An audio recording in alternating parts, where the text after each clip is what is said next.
বাসা ঘেরাও করে এরশাদ তারেক রহমানের উপর আক্রমণ করা হলো। তারেক রহমানের পিঠে বেদম প্রহার করা হয়েছিল, রক্তাক্ত হয়েছিল।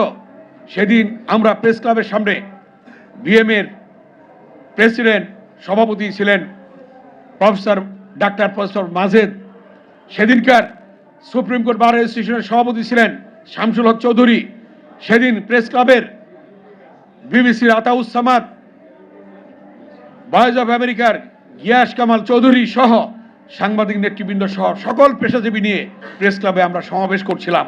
এমনি সময় সেদিনকার ফটোগ্রাফার আজকে নেই, লুৎফর রহমান বেনু সেদিন 11টি ছবি এনে দিলেন।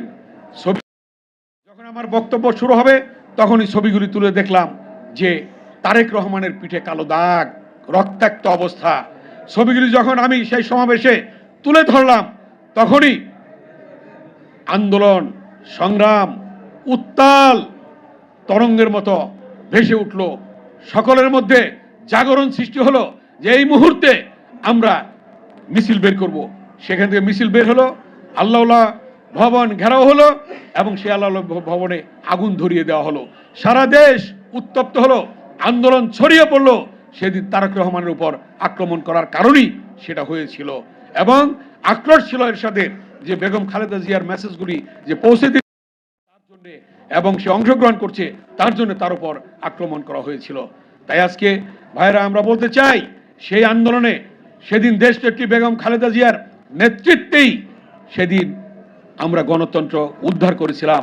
যে কথাটি বলেছে হাবিবুর রহমান হাবিব যে সেদিন গণতন্ত্র উদ্ধার হয়েছিল এবং এর পরবর্তীতে আবার গণতন্ত্রের গলা চিপে ধরেছিল এবং সেদিন গণতন্ত্র হরণ করেছিল। সেই শেখ হাসিনা ক্ষমতায় এসে আবার দীর্ঘ 16টি বছর তারেক রহমানের নেতৃত্বে আন্দোলন শুরু হলো।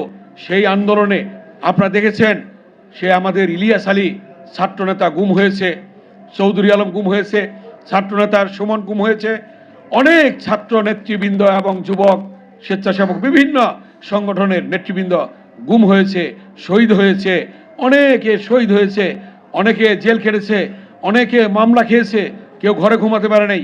এই দীর্ঘ 16 বছরের আন্দোলনের পরিসমাপ্তির কথা সুদূর প্রসারী চিন্তা করে বলেছিলেন তারেক রহমান দেশ যাবে কোন পথে, ফয়সালা হবে রাজপথে।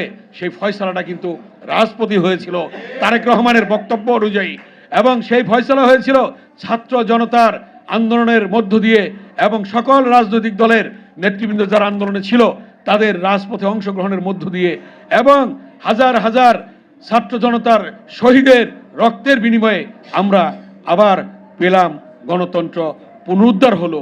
সেই গণতন্ত্র আজকে আমাদেরকে ধরে রাখতে হবে। আজকে অন্তর্বর্তীকালীন সরকারকে আমাদের সহযোগিতা করতে হবে। আজকে ষড়যন্ত্র শুরু হয়েছে, চক্রান্ত শুরু হয়েছে অন্তর্বর্তীকালীন সরকারের বিরুদ্ধে, দেশের বিরুদ্ধে, দেশের মানুষের বিরুদ্ধে, স্বাধীনতার বিরুদ্ধে, সার্বভৌমত্বের বিরুদ্ধে। আজকে দেখা যাচ্ছে ষড়যন্ত্র। এই ষড়যন্ত্রকে মোকাবেলার জন্য ইতিমধ্যেই আজকে প্রধান যে উপদেষ্টা তিনি সকল রাজনৈতিক দলকে ডেকেছিলেন। সেদিন আমরা দেখলাম যে আমাদের দলের পক্ষ থেকে নেতৃবৃন্দ গিয়েছিলেন, সেদিন বক্তব্য রেখেছেন আজকের যিনি প্রধান অতিথি আমাদের বিএনপির সিনিয়র স্থায়ী কমিটির সদস্য সাবেক মন্ত্রী ডক্টর খন্দকার মোশাররফ হোসেন স্যার। অতএব যে জাতীয় ঐক্যের ডাক দিয়েছেন, এই জাতীয় ঐক্যের ডাক এসেছে, অথবা সকলকে ঐক্যবদ্ধভাবে এই ষড়যন্ত্র মোকাবেলা করতে হবে।